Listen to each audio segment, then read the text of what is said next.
hablil warid. Sampaikan pesan pada seluruh hamba-hambaku, aku lebih dekat dibandingkan urat leher yang melekat pada dirinya. Saya mau tanya pada Anda, apakah urat leher Anda ini, maaf, dilem di leher Anda? Bukan masalah lemnya, sudah nempel terus kemanapun Anda pergi. Ada orang yang kalau mau pergi ke kantor dulu, dilepas dulu urat lehernya. Ntar ya, abang mau kantor dulu, sini nggak bisa. Ya, semua nempel, dia kemanapun pergi, ikut. Dia tidur, ikut. Dia kantor, ikut. Dia makan, ikut. Nempel terus. Kata Allah, saya lebih dekat, lebih lekat dibandingkan urat leher yang nempel di leher kamu itu. Ini fungsi lisak yang pertama, ilsak. Jadi ba ini kenapa disebut dengan ba ilsak? Bagaimana diterapkan pada kalimat bismillah? Ketika Anda mengucapkan kalimat ini, bismillahirrahmanirrahim, maka bukan sekedar ucapkan ba, tapi rasakan Allah sedang berada di dekat kita, lebih dekat daripada urat leher kita. Kalau mengucapkan kalimat bismillahnya begini, maka Anda akan dijaga oleh Allah dari perbuatan maksiat. Anda akan dijaga karena Anda merasa dekat dengan Allah. Orang yang pegang minuman dan mengucapkan bismillah, dia merasa Allah lebih dekat dengan dirinya. Nempel padanya, mengawasi dia. Maka mustahil dia akan menyentuh minuman yang diharamkan oleh Allah Subhanahu wa taala. Karena dia tahu, diawasi oleh Allah. Kalau dia mengerti dia bekerja, dan saat kerja itu, dia dikawal oleh Allah langsung. Dilihat, diawasi, bahkan dekat pada dirinya. Dan dia merasa dekat dengan Allah. Diawasi Allah. Dia tidak akan memilih pekerjaan yang tidak Allah sukai. Tidak akan korupsi. Tidak akan mencuri. Nggak akan nyogok. Apa nggak malu saat nyogok dilihat Allah? Anda nyogok dilihat manusia saja malu. Nyogok kelihatan manusia malu.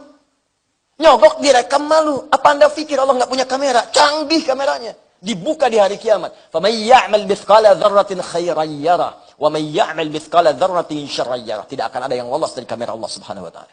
Nampak semua sekecil-kecilnya. Berbuat sesuatu yang tak nampak pun, pergi ke kamar yang tersembunyi, gemboknya 12, ukur sendiri di dalam, maksiat di dalamnya, nampak. Film Anda akan diputar di hari kiamat. Nampak semuanya. Makanya sebelum wafat diedit dulu tuh gambarnya. Edit adegannya, tobat, lihat-lihat mana. Ingat sama bapak, sama ibu, sama adik, sama kakak, sama istri, sama tetangga. Urutkan dari yang paling dekat sampai yang paling. Edit dari sekarang. Kalau ada suara yang kurang jelas, dubbing. Tempel dengan yang bagus, ganti suaranya. Oh, saya pernah mencela, dubbing, ganti dengan yang baik. Oh, pernah gibah, ganti dengan yang baik. Dari sekarang, saat film itu diputar di hari kiamat, film yang nyata, real, dokumentasi kehidupan kita saat di dunia, maka bangga Anda menghadapinya. Masya Allah. Waduh, adegan ini nih, saya mau ke alisan, dulu nggak ada sendal, saya ngambil nasi pulan. Wah, diputar nggak? Tiba-tiba Anda pernah bertobat.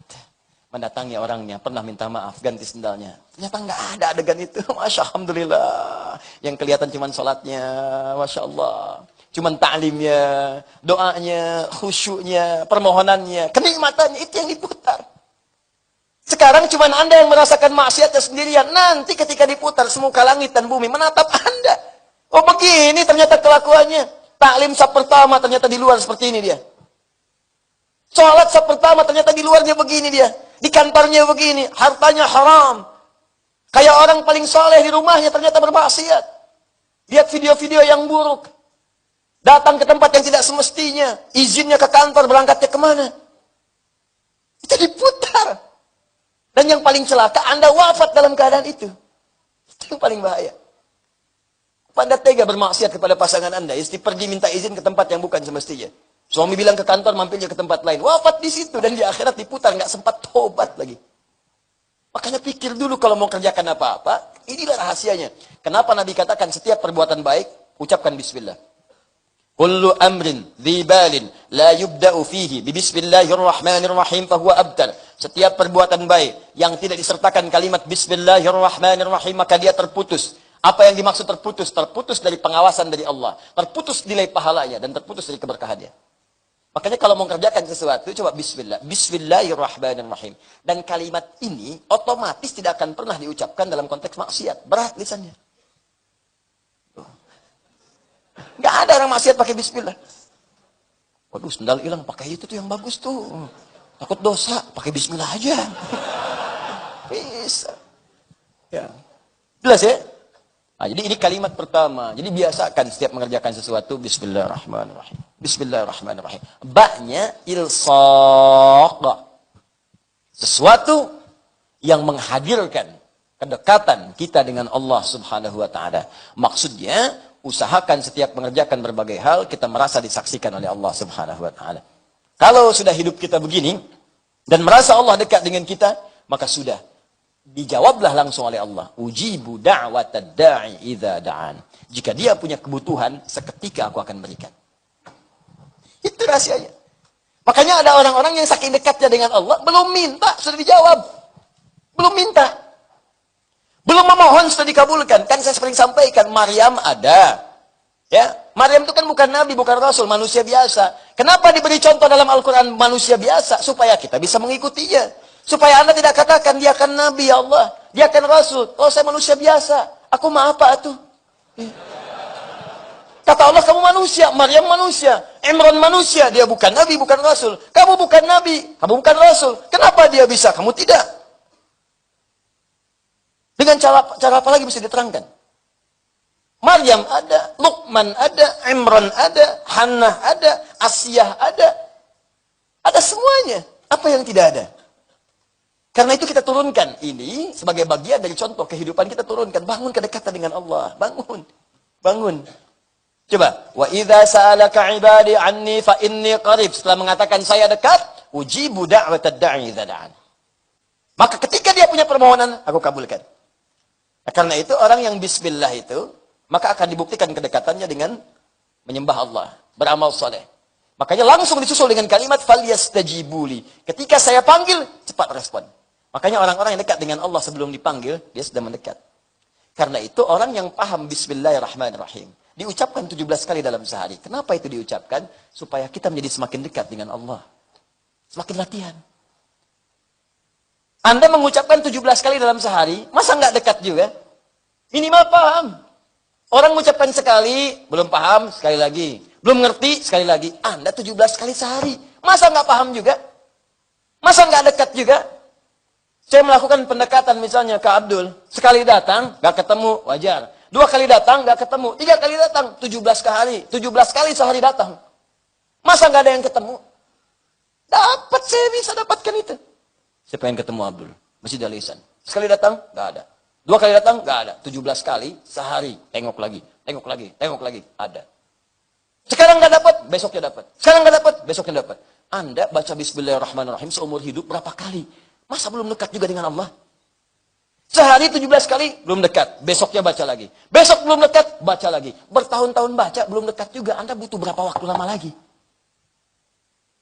Pertanyaannya adalah, apa yang menyebabkan orang baca ini belum dekat dengan Allah? Karena dia tidak paham fungsi huruf ba di dalamnya. Itu poinnya. Makanya rasakan ketika kita mengucapkan itu, rasakan fungsi ba yang kedua. Apa fungsi ba yang kedua itu? Al-musahabah. Satu ilsaq, kedua musahabah. Yang menyertai. Yang hadir bersama kita. Kalau tadi merasa dekat, nempel. Nah, ketika Anda misalnya ingin merasakan nempel, dekat, ingin membangun kedekatan dengan Allah, maka yang pertama, rasakan Allah itu berada dengan kita. Mengawasi kita maksudnya. Dekat dengan kita. Ini yang disebut sifat ihsan, yang tadi saya bacakan di hadis Muslim, nomor hadis ke-8. Ya, an ta'budallaha ka'annaka tarahu, fa illam takun tarahu, fa innahu yarah. Engkau menyembah Allah seakan-akan engkau itu merasa diawasi oleh Allah, walaupun tak mampu untuk melihatnya. Tapi yakinlah Allah ada di dekat Anda, mengawasi Anda. Nah, jadi kalau ingin merasakan kedekatan dengan Allah, rasakan Anda didekati oleh Allah. Rasakan diawasi oleh Allah. Rasakan Allah hadir dekat dengan Anda. Kalaupun tak mampu menatapnya, minimal Anda merasakan itu. Itulah langkah pertama. Jadi kalau ingin merasakan membangun kedekatan dengan Allah, pertama rasakan dulu, kata Nabi. Rasakan Anda itu sedang diawasi oleh Allah. Ini gini ya, maaf ya. Ada siswa sedang ujian. Ya, maaf nih. Pengawasnya nggak ada, tapi dia sadar ada CCTV, ada kamera. Kamera itu 17 siswa, jumlah kameranya 17. Setiap meja ada kamera di depannya langsung. Bayangkan, bukan 1, 2, 17 kamera langsung di depannya begini. Nah, pertanyaan saya, apakah anak ini, setiap siswa itu akan nekat untuk mencontek atau tidak? Hah? Mustahil. Kenapa? Karena ada yang merasa mengawasi. Dan dia tidak akan nekat.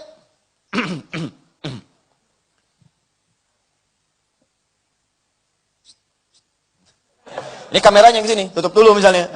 Tetap akan ketahuan, dicek lagi. Kenapa kamera di situ kosong? Lihat kamera intinya. Oh, dia sengaja memindahkan kamera untuk mengerjakan sesuatu. Maka orang yang merasa diawasi, sekalipun tidak ada bersama dia pengawasnya, dia akan serius untuk mengerjakan tugasnya. Di kantor ada CCTV, dia serius. Di masjid ada CCTV, serius. Saya katakan sekali lagi, CCTV mana yang lebih canggih dibandingkan dengan CCTV Allah Subhanahu wa taala? Dengan pengawasan Allah Subhanahu wa taala. Karena itu yang pertama, jika Anda ingin merasa dekat dengan Allah, rasakan setiap kita mengerjakan sesuatu, Allah pasti mengawasi kita, Allah pasti menyertai kita. Kalau sudah begitu, maka mata tidak akan pakai untuk melihat yang maksiat. Tidak akan digunakan. Begitu akan melihat, Allah menyertai saya, malu. Begitu akan bicara yang kotor, Allah mendengar saya, malu. Begitu akan ghibah, ya Allah, sedang dilihat, malu. Malu, malu, malu. Akan melangkahkan kaki dengan sombong, malu. Allah maha tinggi, masa saya sombong? Firaun aja yang kaya sombong tenggelam, saya bukan Firaun, bukan Qarun. Ya. Apapun itu akan ada solusinya. Kalau sudah begitu, maka beramal akan lebih mudah. Itulah ba. Jadi kalau Anda beramalnya cepat, dekat dengan Allah, diawasi, Anda dekat dengan pejabat, akses Anda bisa mudah. Dekat dengan orang yang punya kedudukan, Anda lebih mudah. Anda dekat dengan Allah, apa yang tidak mudah bagi Allah? Apa yang tidak sulit bagi Allah? Yang tidak mudah bagi Allah? Semua mudah. Gak ada yang sulit, mudah semuanya. Nah, maka orang yang baca benar bismillahnya, walaupun tidak menyempurnakan sampai akhirnya, ada orang yang cuma baca bismillahirrahmanirrahim, sembuh penyakit. Saking dekatnya dengan Allah Subhanahu wa taala. Bismillahirrahmanirrahim. Minum, sembuh. Bismillahirrahmanirrahim. Rizki, udah. Insyaallah. Sedang haus luar biasa. Bismillahirrahmanirrahim. Hilang haus? Ya, yang saya bukan maksudkan yang ini. Hal-hal yang kadang rumit dalam kehidupan. Ada orang hanya mengucapkan bismillah, maka turun keberkahan dari sisi Allah Subhanahu wa taala. Maka kalimat ini bukan sekedar diucapkan, tapi bagaimana mengucapkan kalimat ini dengan dasar kedekatan kepada Allah Subhanahu wa taala yang dalam. Paham sampai sini? Bisa ingin katakan kalau Anda ucapkan bismillah, bismillah, bismillah, tapi kedekatan dengan Allah enggak ada, bagaimana doa bisa dikabulkan? Bagaimana jawaban bisa muncul? Mustahil. Sampai 1000 kali latihan, 2000 kali, 3000 kali. Tapi Anda nggak ada kedekatan dengan Allah. Dan kedekatan itu ditunjukkan langsung kata Allah dengan ibadah. Dia orang yang dekat dengan Allah itu kelihatan ibadahnya. Kelihatan. Yang kedua lewat akhlak. Ingat ya, ingat baik-baik. Pertama, nampak kalimat bismillah itu menunjukkan kedekatan seorang dengan Allah pada ibadah.